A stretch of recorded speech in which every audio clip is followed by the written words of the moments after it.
काँग्रेसच्या ज्येष्ठ नेत्यांचे एकमेकांवरचे आरोप प्रत्यारोप अजूनही थांबायला तयार नाहीत। विरोधी पक्षनेते राधाकृष्ण विखे पाटलांच्या आरोपांना बाळासाहेब थोरातांनी पुन्हा जोरदार उत्तर दिले। आम्ही सरकारबरोबर वाईट व्हायचं आणि त्यांनी गोडी करायची, मग काँग्रेसचे सदस्य विधानसभेत कसे बोलतील असा सवाल त्यांनी केला। विधानसभा अध्यक्षपदाची निवडणूक का घेतली नाही, विश्वासदर्शक ठरावावर त्यांनी मतदान का मागितलं नाही असंही त्यांनी नमूद केले। सरकारबरोबर त्यांची मिलीजुली यावरूनच लक्षात येते असा आरोप थोरातांनी केला।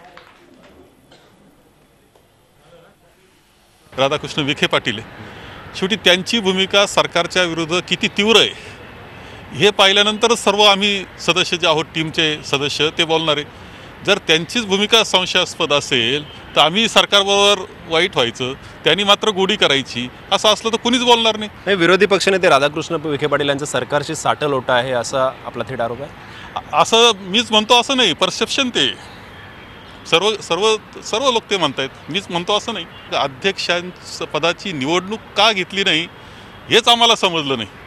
त्यामध्ये जे विभाजन झालं असतं त्याच्यातून अनेक गोष्टी स्पष्ट होणार होत्या, राजकारण होणार होतं, काँग्रेसचं नाही झालं त्या दिवशी। दुसरी गोष्ट आहे की ज्यावेळेस विश्वासदर्शक ठराव मांडायचा होता त्यांनी पोल मागायला पाहिजे होता, नाही उभे राहिले पोल मागायला। झी 24 तास रहा एक पाऊल पुढे।